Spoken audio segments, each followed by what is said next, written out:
Bonjour le but. Alors bonjour, le but de la vidéo maintenant, c'est de faire bouger notre raquette avec la souris.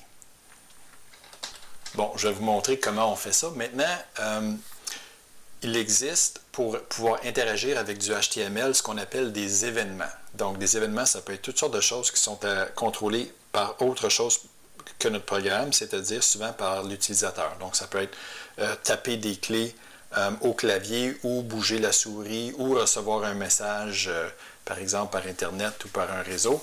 Mais on va se concentrer maintenant pour des événements qui sont des mouvements de souris. Donc présentement, vous pouvez voir que ma raquette, ici orange, se déplace en fonction de ma souris. Bon, dans le monde de JavaScript, il y a ce qu'on appelle des événements.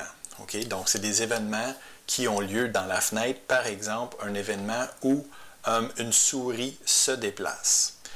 Maintenant, quand la souris se déplace, il y a deux petites méthodes ici qui existent dans JavaScript qui s'appellent client X et client Y qui vont nous donner les coordonnées horizontales et verticales de la souris. Donc, essentiellement, ça va être très pratique de connaître les coordonnées de la souris. Donc, quand il y a des événements qui se produisent, par exemple, une clé est touchée au clavier ou bien quand la souris bouge, ce que notre programme JavaScript doit faire, c'est qu'il doit être à l'écoute de ces événements-là. Donc, dans notre fenêtre Windows, ici à la ligne vers le bas de notre programme, on doit utiliser la méthode JavaScript qui s'appelle addEventListener. Donc, ce qui va arriver en faisant ça, c'est qu'on va être à l'écoute d'un certain nombre d'événements. Ça peut être toute une gamme d'événements. Je vous fais grâce un peu des détails, là. Ce qui nous intéresse pour l'instant, ce sont les événements où la souris bouge. Donc, en fouillant dans Internet, on voit que ce type d'événement-là, ça s'appelle un mouse move.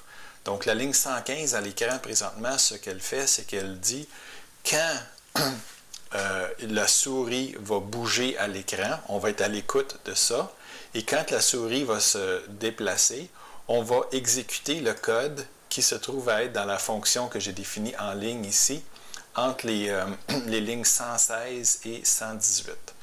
Donc, ce qu'on se trouve à faire, c'est que j'ai créé ici un petit peu plutôt deux variables qui s'appellent souris X et souris Y qui correspondent aux coordonnées X et Y de la souris.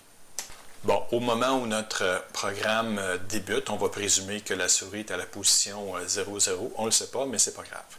Donc, dès que l'utilisateur va déplacer la souris, il y a un événement qui va être déclenché par le système d'exploitation, soit Windows, OS X par exemple, dans un Mac ou bien autre chose. Donc, dès que la souris va bouger, il va y avoir un événement qui va se générer et ça donne que notre programme est à l'écoute de ces événements-là avec un Event Listener qu'on est en train de créer présentement.